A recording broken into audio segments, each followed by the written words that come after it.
We haven't even started the broadcast and already the chat's on fire. So this is going to be a very good segment.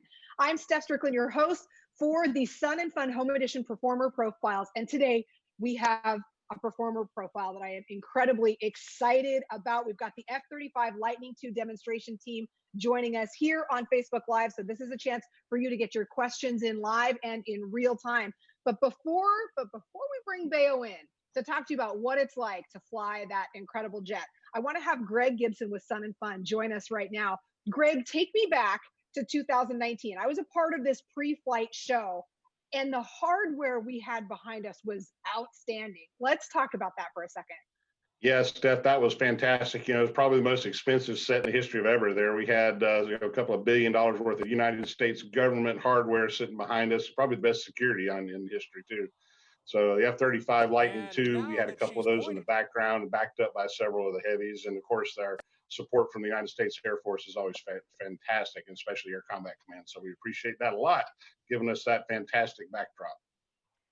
I definitely felt very safe sitting on the set, and I also felt very impressed. I've sat on a lot of television news sets, and I've just never seen anything like that. So that was a very, very cool moment. Always fun to be a part of Sun and Fun and to see the United States Air Force support the show. I want to right now bring into the conversation Captain Kristin Beowulf.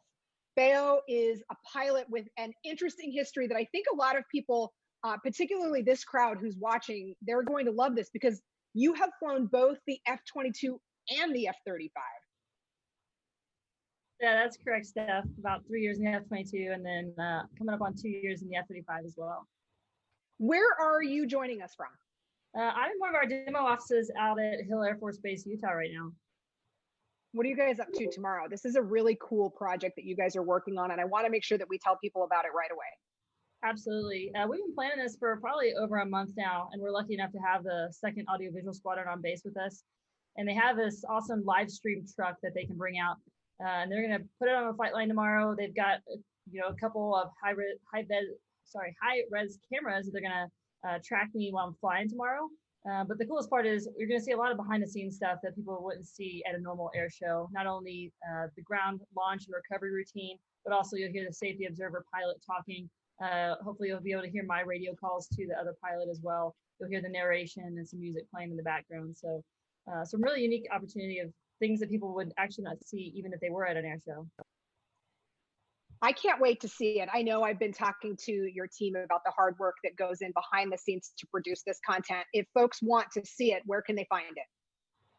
So we're going to be live streaming on Facebook and YouTube tomorrow. It's going to start at 1:40 Mountain Time, so 3:40 Eastern, and it should last just over an hour. And that'll include the whole behind the scenes talks, the actual flying, the narration, and a little bit after the show as well. Thank you for not doing the military time or the 24-hour clock, because I have to do some very fast mental math, so I'm tracking with that. I do appreciate it. Go backwards the other way, so. Exactly. You mentioned really quickly that hopefully hearing the radio calls in between the safety officer and yourself. This takes me back to when you started coming onto the circuit last year as the safety officer. And while there is a long road between being the SO versus the safety officer before you actually become the demo pilot, and the certification happens quite early, actually in 2020, there had to have been a moment when, as a safety officer, did you look up and you're watching Dojo fly and think to yourself, man, this might be me doing this next year? What was that moment like? Yeah, ironically enough, my first exposure to a safety officer was at Langley in the F-22, because they also had the demo team up there attached to my squadron. So just seeing all the young people get to be a safety observer, you're like, man, that's a cool job to get to travel with the demo team, but even cooler to be able to be flying out there and doing the actual show and the routine. So I got that experience for a couple of years watching that, and then watching Dojo and thinking, this is actually could be me out there flying all these maneuvers. And it's very complex, obviously, from his side, but to see on the safety side and see what they get to experience and interacting with the air boss and hearing all the radio calls, that's an awesome perspective as well. I've had the good fortune to actually wear the headsets and hear the calls back and forth to help prime people for what they're going to hear tomorrow. Explain your communication between the safety officer and what you're calling and back and forth, because my understanding is that safety officer is your sole point of contact when you're actually flying, and that mission is very specific. Absolutely. I mean, it's exactly as the name implies. They are the safety observer, and they are the only person I'm talking to on the radio from basically brake release to landing. Don't even have really the air boss freak up. Everything is muted, so that if anything happens, that I can reach out to them or they can reach out to me, and it's the last point of contact that I have. So things that we talk about, we'll brief up to an hour prior. We're talking about the weather, the winds, what sort of show we're going to be doing, because that can vary depending on the clouds and the wind direction. So we talk about all that. We talk about the crowd lines, because every air show routine in relation to the crowd is different, and every air show environment is different as well, depending on the airfield, where the crowd is actually standing. We want to try to give the crowd the best viewpoint. So we'll talk about that, and then once I actually get in the jet, we're still making a real-time decision based off of the weather, the clouds, the winds, all that up to each maneuver. Typically where I pull through the vertical or go over the top, I'm making an altitude and airspeed call, and they're my last point of failure to either say, send it or abort for my safety. So they're the only person that's kind of watching out for me while I'm airborne. We have a great question coming in on the chat right now from James Dodson. James wants to know, how does an active duty pilot actually get selected for the demo team? How did that process work for you?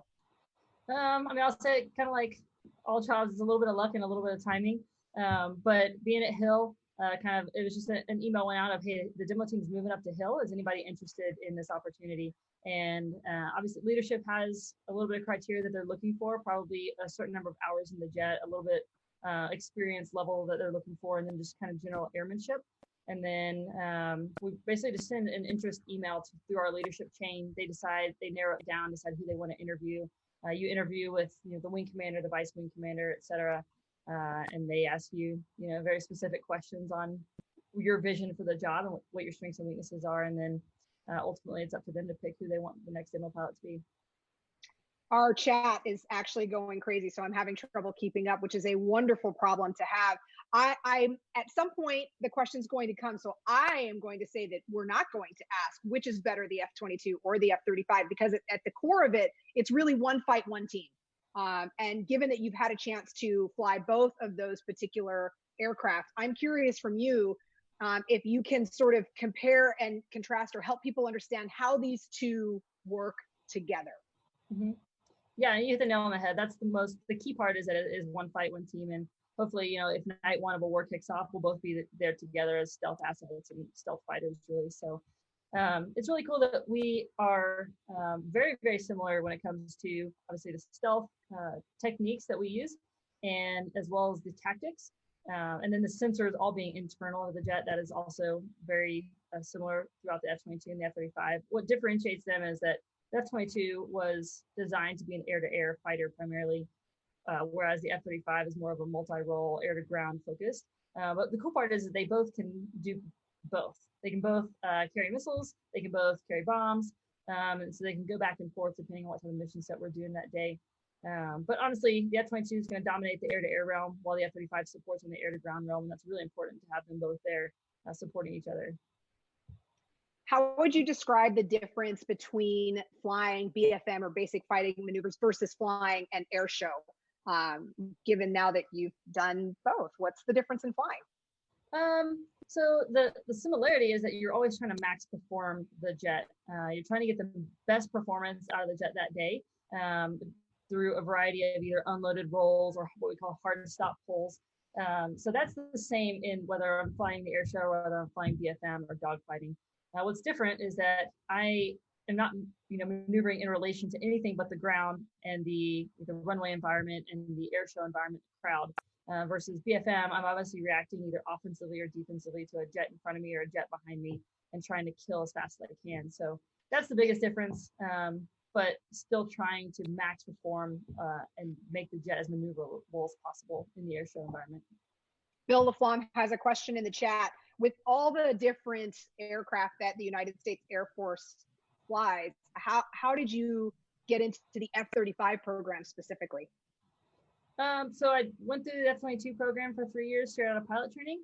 So that was a great segue into another stealth fighter, just a little bit more advanced, a little bit newer. So honestly, after my tour in the F-22 was coming to an end, I volunteered to come out to the F-35, specifically Hill Air Force Base. And it was honestly probably the easiest transition from a previous fighter into the F-35, just based off of the sensors, the displays that we have, the tactics, very, very similar versus some of the other fourth gen assets. There is a photo of you that I think the chat is going to love.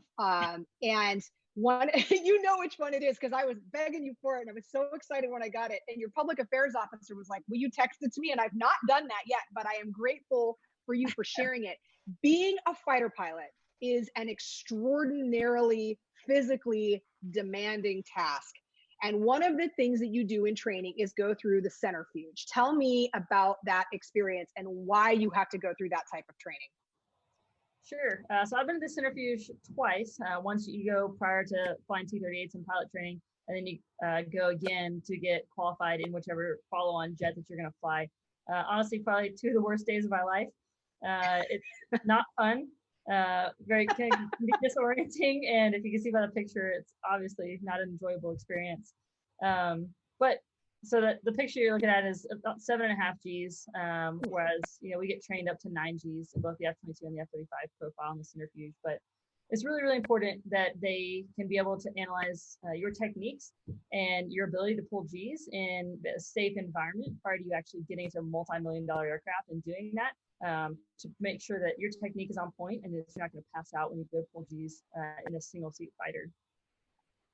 Do you find that when you take a couple days off, that it takes you a second to get back into sort of G shape, or are you just someone who is naturally inclined to be able to handle more G? I wouldn't say I'm naturally inclined. Honestly, the taller you are, the harder it is, just based on the anatomy of your brain being further away from your heart. And then I would say a couple days doesn't really make a difference. I've noticed a couple weeks or obviously a couple months off will definitely make a difference, and you're kind of trying to rebuild up that G tolerance. What I notice the most is basically my physical state at that time of the flight. So whether it be dehydrated or tired or I don't know, having worked out prior, all those things kind of make it a little more difficult to pull Gs day to day. We had our friends from Threshold Images produce a question that we asked on Sun and Fun's Instagram page. And the question was, on a scale of 1 to invisible, how stealth is the F-35? And we were seeking humorous answers. And people said, so stealthy, even Chuck Norris couldn't find it.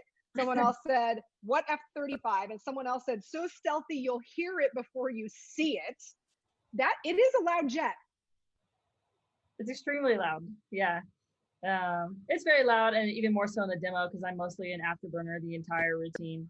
But it is definitely loud, and advise hearing protections if we get to go to an air show and you get to see us in person. Yeah. Which is roomier sounds like I'm shopping for a car, but which is roomier or maybe more ergonomic inside, the F-22 or the F-35? The F-22 cockpit is slightly larger. Not sure why, honestly, but just a little more elbow room and a little more space up. Obviously, our helmet takes up a little bit more space than the F-22 helmet, but I was very comfortable in both. I've been in the Viper cockpit, and that thing is probably half as small as the F-35, it feels like. This is where I get to excitedly tell you, I too have been in the Viper cockpit, and it was brutal, and I felt like I was in a blender, and I have such an incredible, deep, profound respect for what you guys do, because I was flying with Toro, the Viper demo pilot, and he wasn't even cracking a sweat, and I was dying in the backseat. So that, one of the questions we have coming in on the chat, and we'll make sure to get back to the helmet too, because it's a fascinating piece of equipment. Greg Hunsucker is wondering how you actually train for the demo. And this then brings me into a conversation about flying the sim, because both the F-22 and the F-35 are a single seat airplane. So the first time you take that flying in real life, you're up there by yourself. Walk me through that process. Yeah, so the F-22 and F-35 sim are very advanced, as you can imagine, because they're taking kids straight out of pilot training and putting them, 12, 15 simulator flights in, and then putting them straight into the cockpit of a, like I said, multi-million-dollar fighter jet. So The sim is very robust. It's typically a 360-degree cockpit around you, so very good visuals to be able to replicate what you're actually going to feel in the jet. But honestly, it comes down to a lot of our military training is extremely, very makes you habitual when you get in the jet to where you just react. And you kind of are like a robot, and you know the checklists and you know the procedures, and really going from the sim to the jet kind of felt like a non-event from both my first flight in the F-22 and then your first flight in the F-35.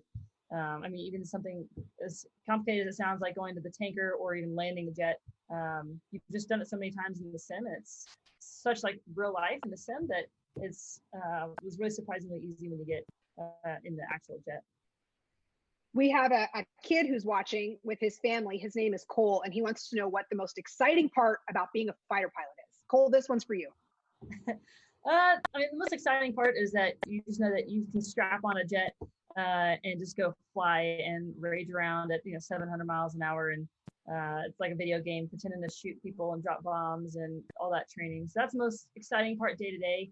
I love getting to travel. I love getting to take the jet, cross the Atlantic or the Pacific Ocean and just go land in a different country. Having the opportunity to do that is really, really cool, and just something that you get to step back and realize that not many people in the world get to actually do that for a living. Yeah. I want to go back to your very first flight. By the time you transitioned to the F-35, you had done the sim to cockpit. And I know you just said you did it a bunch of times. So it was like the muscle memory was there. But I do want to go back to mentally your very first flight in the F-22. So you've gone through the sims, you've passed all of the appropriate tests and checks that you're supposed to do. And now you're walking up to that jet. What was that moment like? First of all, you realize the jet is just gigantic. It's huge when you get up to it, and it's just amazing because you see this, almost brand new airplane, and you think that amazingly, I'm mid 20s. I've been flying aircraft for a couple of years, and they trust me to actually get in and strap in this jet and take off in the most expensive fighter jet that we own. So that was a little bit surreal, a little bit nerve-wracking prior, but again, once I got strapped in, got all my stuff settled, and actually flipped the switch to start the engine, everything just kind of muscle memory took over. And then once you go to take off, that was probably the next surreal moment of, throwing both throttles up to mil power and just realizing how powerful of a jet that you just took off in. That's always surreal, but luckily you can look out left or right and you see at least an instructor in another F-22 right behind you watching you to make sure you don't screw anything up. I can't imagine it. It's fun to hear you tell the story and just to know that you've got people who you've trained with who are out there to support you on your wing, and you're cooking with fire. You're doing it. I think that's incredible. I want to know from your perspective, what your favorite demo maneuver is to fly. What do you enjoy? I think still my favorite is the inverted to inverted pass. Just because it's so unnatural for pilots to just be holding inverted flight. We never really do that on a daily basis. And then to be doing that just a couple hundred feet off the ground is another weird feeling. And then if I've got the maneuver I'm comfortable with the maneuver, then I have the time to actually look outside and I can see people on the ground, the crowd, and just be able to think that, wow, this is something that not many people get to or even want to do. So that's still pretty cool to be able to practice that. I have a question coming in on the chat right now from Alfred. By the way, thank you for all of you who are watching. Consider sharing it or starting a watch party. Not that I need more comments because the chat's on fire, as I've been saying, which is wonderful. Alfred is wondering, how intense is it to refuel air in the air?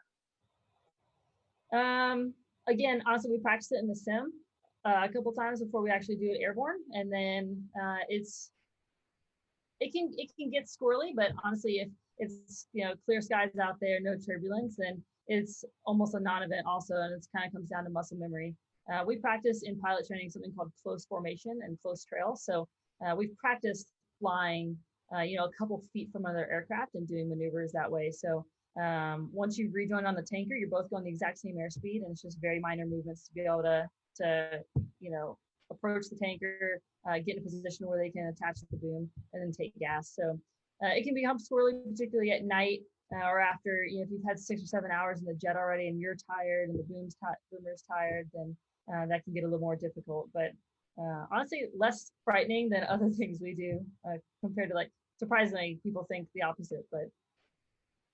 Am I allowed to ask what the other things are? Now Scary things. I mean, dogfighting is way more intense. You can be approaching, 180 out with another aircraft, and everybody's going up close to supersonic. So that's a lot of airspeed and a lot of trust that you've got in the other airplane. Maneuvering as close as 500 feet to each other. Those things are a little more dangerous in my mind. It can get a little bit scary quicker, but than tanking in my mind. We consider tanking as more like an admin phase of flight, kind of like takeoff and landing. It should be pretty benign, and typically is. You're such a boss. This is so enjoyable. I want to talk. This goes back to something you talked about. You loved your inverted maneuver just because it's something that's so different. When you start to train specifically to fly an air show demo, do you go back in the sim and like is Dojo in your ear going, do it like this? Like how does that training process work? Yeah, so like you mentioned before, I followed Dojo around to a couple air shows just to kind of watch what he's doing, and how he's interacting with the crowd, what he's actually doing for his demo, how he walks out the demo prior next to all the maneuvers prior to actually flying next to the jet. So I got to see that aspect. And then once he was finished with his season, we both went to the F35 sims at the Lockheed Martin facility in Fort Worth, where they had the most accurate, basically maneuverability replication of the F-35. So we were able to practice the routine a couple times. He gave me his technique. He's sitting at a console outside of the sim, kind of giving me tips and saying, this is how I do it. This is how I recommend you fix this. And then I went down to Luke, actually, Air Force Base in Arizona for about 3 weeks and tried to fly every day with Dojo. He followed me through the demo routine a couple flights. And then for the rest of it, he was on the ground on the radio, basically being my safety observer, like we talked about earlier. And we'll watch the tapes or the HUD footage afterwards, and he'll critique me. We do a grade sheet every time and kind of walk through like, hey, you messed up this is how to do this better next time, or this looked great. So that took about 17 actual flights down at Luke, and then we moved it up to Hill and did some as well to get used to this airshow environment and the mountains and everything. James asking a question in the chat. James, I'm going to mix up your question just a little bit, but I am curious. What are the parameters for deciding what you put in the demo? How did you decide what to include? Yeah, so Dojo actually designed that profile last year for the first time that the F-35 was doing an air show routine per se. And things that he tried to include are basically showing off, one, crowd pleasers. So going low, loud, and fast is always what everybody loves. So you got to include that, like the high speed. But he tried to include things that show off the maneuverability of the F-35 and some unique characteristics. So we talked about high AOA or alpha maneuvering. And then the slow speed is also, most jets try to do that, but the F-35's, a unique beast as well. So we try to show off basically max performing the aircraft in a variety of different ways. And hopefully, if you actually get to see the air show or watch the live stream tomorrow, the narrator actually talks about what you're going to see in each maneuver and why. And some of the stuff is applicable to actually when we go fight and combat too. So try to show off all of those aspects: high speed, slow speed, maneuverability, in just about 10 to 11 maneuvers. When I flew backseat with the Viper demo, one of the things that surprised me was how violent the rejoin is. So in other words, you fly a maneuver and then now you're sort of away from the air show crowd and you've got to quickly reposition yourself to get back in front of the crowd. Is it as aggressive for you? Do you find that the rejoin or the getting back in front of the show line to be physically super demanding? Sometimes it can be, depending on how fast you just exited the previous maneuver. But honestly, like what I talked about, we're trying to maximize the performance, and that gives the crowd the best view of the aircraft as well. So the more we can be very crisp and sharp with our turns, then it gives them a great perception and a great view of the aircraft. So it is very, snap rolls to return to wings level, aggressive pulls, and it can be, again, upwards of 7.5 Gs just to get the jet back around because you're going, 400, 450 as you leave some of the maneuvers. Matt Lewis has a question in the chat. Matt is wondering, so obviously we all know you wear speed jeans or compression pants, G pants, that help compress your legs and your lower midsection to keep the blood in place. How important is the breathing aspect of this as well, your sort of G-string? It is very important. To be able to get all the way up to 9 Gs, and pretty much everything has to be working correctly. So your body has to be in great physical shape. You got to be hydrated. The G suit is what we call it, kind of like chaps, have to be working as well because that gives you about 2 to 3 G's of protection. And then you've got to be doing the correct muscle contractions of your, lower legs and torso. And then the breathing is just one more piece on top of that that has to be correct. I mean, if you're going to sustain upwards of 7, 8, 9 G's, then you've got to be able to get in more oxygen and release your breath. And to be able to do that very quickly and sharp breath exchanges is extremely important. Because if you're under 9 G's, then your chest cavity also weighs 9 times the force of gravity. So if you're not able to do that proficiently and quickly, then your chest starts to collapse and you're not able to actually fill it back up with oxygen. Yes, ask me how I know that. It's not about me, so we won't talk about it. But that's definitely a lesson that you have to pay attention to should you have the good fortune to take a back seat, or in your case, actually fly the thing. I want to switch gears and start to talk a little bit about your family history. You actually come from a military family. Tell me about your dad. That's true. So I grew up, ever since I was born, my dad was already in the military. He did ROTC at Auburn University and then started as an F4 navigator in the backseat. And then he transitioned quickly to pilot training and flew that F-15C model. So ever since I was born, I've been at an Air Force base with him and my family, moving around every couple of years, which looking back, very fond memories of that, just getting to experience different countries, different states, different cultures. Loved being able to do that. And then surprisingly, didn't think about joining the military even after that much exposure to it until way later in my college career, but always been around Air Force bases, Air Force planes, and really enjoy the experience getting to follow him around. Casey Hendrickson in the chat right now asking a great question. And this actually dovetails into a couple of photos you sent me. Casey wants to know, how many planes have you flown? You also love general aviation in addition to completely badass, if I can say that, military jets. Yeah, so I'm trying to think. I've flown in 6 Air Force aircraft. That's all the way through pilot training. So we start in the DA-20, the T-6, the T-38. We did a Viper lead-in couple rides when we were getting ready to do the F-22, and then finally the F-35. So that's kind of my Air Force career, very scripted, getting through pilot training and all the F-22 and F-35 training. But I flew in a Cessna a couple times as a kid, and then in college just as Civil Air Patrol to kind of test out if I was interested in aviation. And then luckily I have that photo. Yeah, I got a couple friends up here that are also fighter pilots, and they co-own some planes together, and we go out on the weekends or in the evenings and go fly their airplanes, which is really awesome. You have to tell, we've got someone asking in the chat, Brent wants to know, and I know the answer to this, but I'm going to have you say it. Brent wants to know what BAO stands for. How'd you get your call sign? Well, that's a secret in the fighter pilot world, but that's what you're expecting my answer to be. That is what I am expecting your answer to be. Yeah, I mean, honestly, if you know my last name, that's pretty much 90% of the story. So. Yes, but it's the 10% that I want to know, but we're not going to talk about. I am going to move on to some of your other downtime activities that you really enjoy. And one of them is hanging out with your dog. So I'm assuming your dog's name is Riley, correct? That's correct. And what breed is Riley? She's honestly a mutt. Got her from a hound rescue, but I did a DNA test on her a couple of years ago, and I think she's a half dachshund and half hound mix. So really, I did not tall wiener. I was going to say, I did not know wiener dogs tolerated water and or snow, and it appears that she is your road trip buddy. Like what? I mean, it's look, I'm a dog person as well as a cat person, but I think that Riley is fantastic. She just goes everywhere with you. She's super chill. Oh yeah, she loves it. She's actually more in shape than I am, which is great. So I mean, some of those pictures are from 6 or 7 mile hikes, and then she was actually out on my paddleboard with me yesterday. She does not like swimming, you're correct, but she falls off every now and then and swims back to the board. So Matt Lewis wants to know if you've ever flown a helicopter, and if you haven't, would you ever have any interest in doing that? I've never flown a helicopter. I'd absolutely be interested. I was honestly very high on my list when I was in pilot training, considering whether I wanted to try to fly those for the Air Force. Ultimately, obviously went with fighters, but I flew in an HH-60 when I was in Kadena as a cadet in ROTC, and that was one of the cooler parts or things that I've ever done with the Air Force, getting to shoot the gun out the back and just take a night flight with those guys.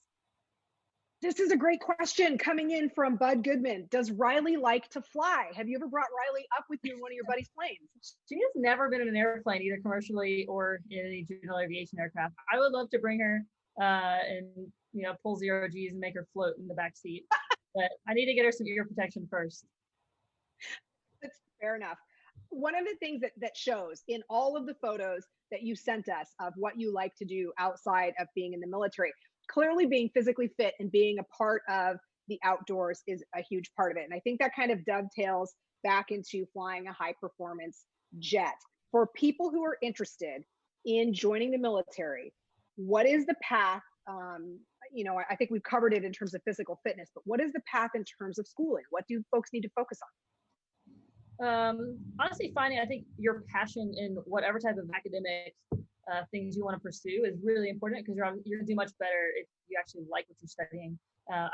You look at a squadron that I have here, we have people from every single academic background you could think of, whether it's sociology, business, mathematics, biology, every single thing, we have it.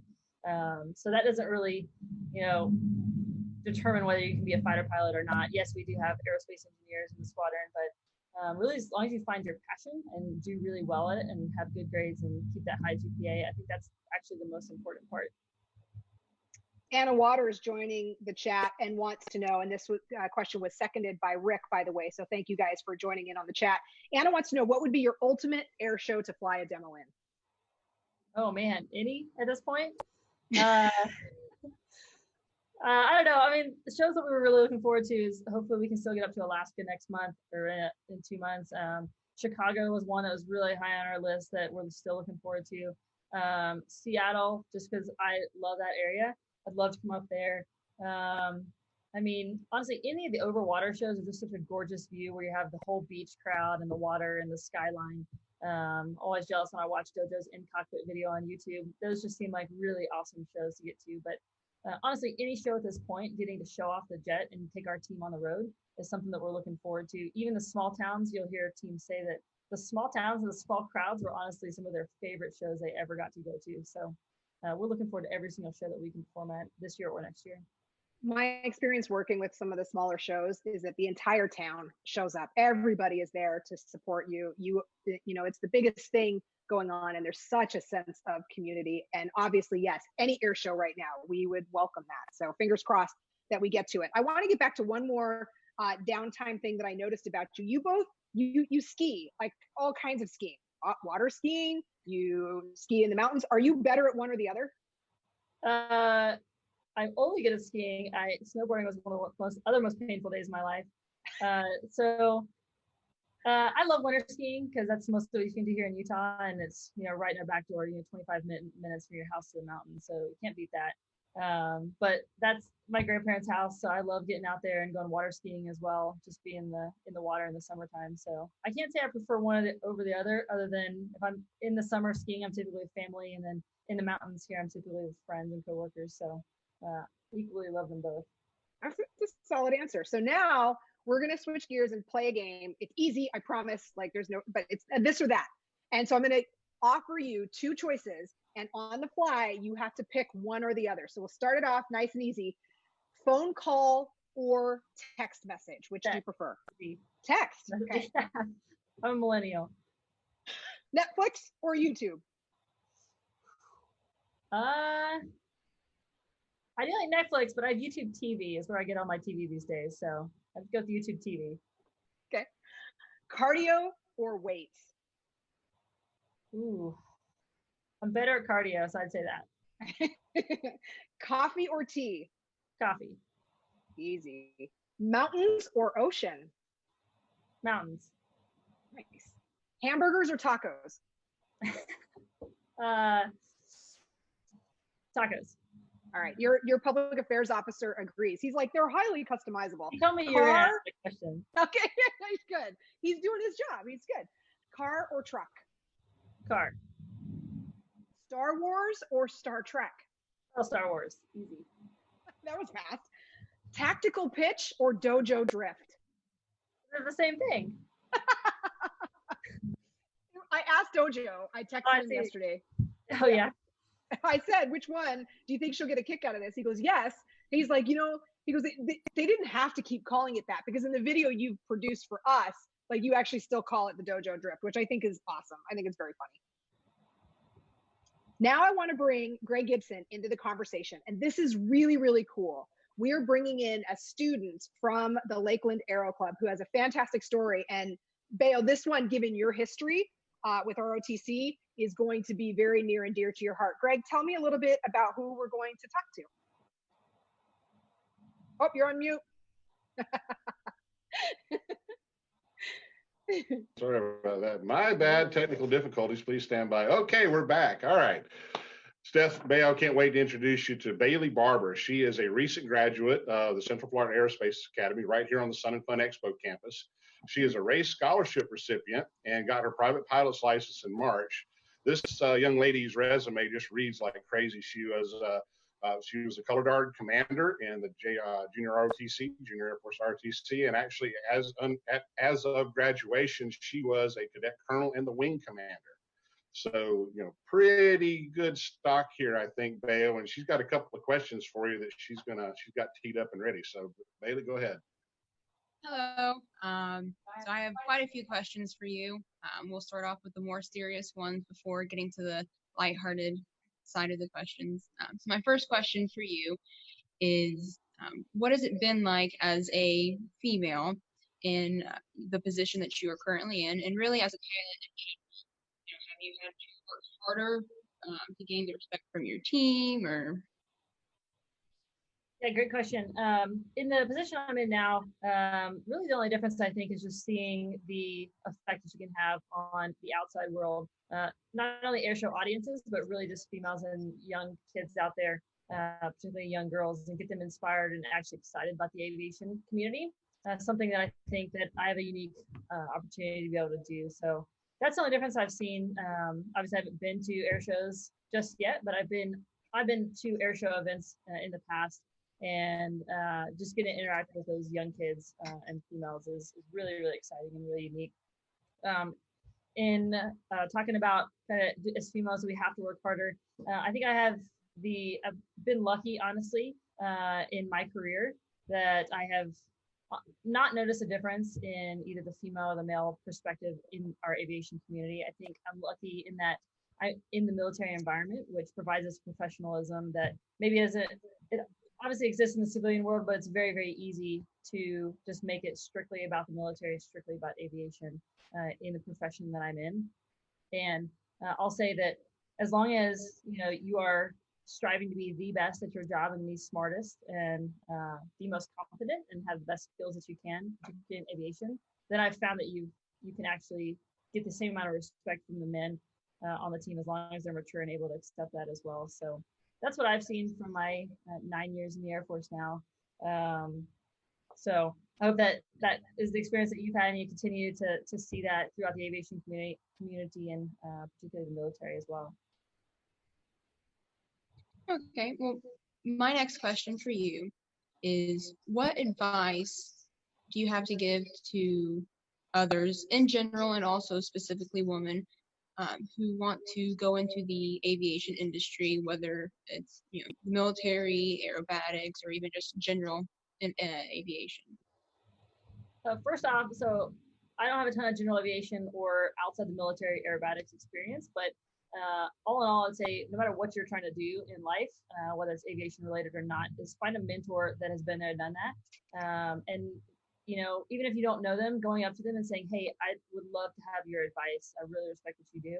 That goes a long way. And you'll find that I think 99% of the people out there will say, absolutely, give me your contact info and I'll help you as much as I can. So finding somebody that is doing what you want to do is probably number one. And the number two is exploring whatever avenue works for you to get to that place. The military doesn't work out for everybody, but there are multiple avenues to do whatever you want to do. So exploring those, leaving your doors open, and being willing to, have an open mind is probably the second most important part, I think. That's awesome. I'll definitely personally take that advice to heart. So now on to our more lighthearted questions. So out of all the aircraft you've been able to fly, which has been your favorite? I think honestly, right now the F35 is my absolute favorite, just because the opportunities I've been able to have, the countries I've been able to go to, the variety of missions I get to go out and do out in our airspace, or I was out in Japan for a while. Got to go to Hawaii, Alaska, Switzerland. All those things are just fond memories in my mind. Second favorite, near and dear to my heart, will always be the F-22, the first fighter jet that I actually got to fly for a couple years. But I'll always be advocate of the F-35 for right now. Well, my final question for you: what is the coolest thing you have seen or done while being in the cockpit of an aircraft? Can I say that last part again? What is the coolest thing you have seen or done while being in the cockpit of an aircraft? Oh man, probably the coolest and most unique, maybe not necessarily the most fun, is literally just getting to cross an ocean with a couple of your buddies and other fighter jets, and just knowing that you're going to get to take off from Hill Air Force Base, Utah, and land in Switzerland, 11 hours later. That's really, really cool and unique. But secondly, is probably just the views and what we get to see. So I've flown through something called Star Wars Canyon up in Alaska. Literally, the mountains are above you and you're flying next to glaciers. So that's really cool. Just the views that not many other people get to experience is probably my favorite day to day. All right, Bailey, thank you so much. Those were fantastic questions, and that was a treat to hear your perspective. In the chat, Beo, I want you to know that Lupus is joining it. So there's now a movement in this chat to get a a maneuver named after you. If Dojo can have the Dojo drift, and Lupus helpfully suggests the Beo Blitz, which I just thought I would pass along to put a smile on your face. Look, what you do is incredible. A lot of folks were saying thank you for your service, and we definitely appreciate it. The demo is a great sort of business card for the military to allow people to come in close and experience what it is you do. But realistically, when this demo gig is done, you're still out there helping to protect our borders and keep us safe. And for that, I just want to make sure that I say thank you very much for your service. Thank you, Steph. Really appreciate it. So let's go ahead and bring some of our other friends here as we talk about what is coming up on Saturday. We've got a live look right now inside the Live Air Show TV truck, where basically all of the content will be produced for a big virtual air show experience that we have coming up this weekend on Saturday. So definitely look for that on the Sun and Fun Facebook page. And we've got more from the F-35 team. We've got the Viper demo, which, as you've heard me say, obviously near and dear to my heart. We've got the Blue Angels and your United States Air Force Thunderbirds, and Jeff down there holding down the fort, getting all of the video elements pushed in. So with that, Mr. Gibson, I just want to bring you back in before we close things out, just to say thank you very much for allowing me to host, leading up to this event, all of the performer profiles for the Sun and Fun Home Edition. That's absolutely our pleasure. Fantastic work between you and Live Air Show TV and all the guys, Mark McGinn, and from Onboard Images to a lot of the content that we've been able to develop together. This is really a family thing. So as far as I'm concerned, you guys are the best in the business. I wouldn't have anybody else. Well, thank you very much, Mark McGinn, in the chat, by the way. So he heard you. All right, everyone, we are going to wrap it up. Again, tune in on Saturday. Definitely make it a point to check out our coverage. So much from that. If you like military, Saturday's event is going to be for you. Plus, we're going to roll in the launch as well. So we've got you covered. Definitely looking forward to seeing you on our live stream. And with that said, we'll see you guys on Saturday. Have a great rest of your day. Thanks, guys. Thanks, Bill. Appreciate it. Thanks for having me.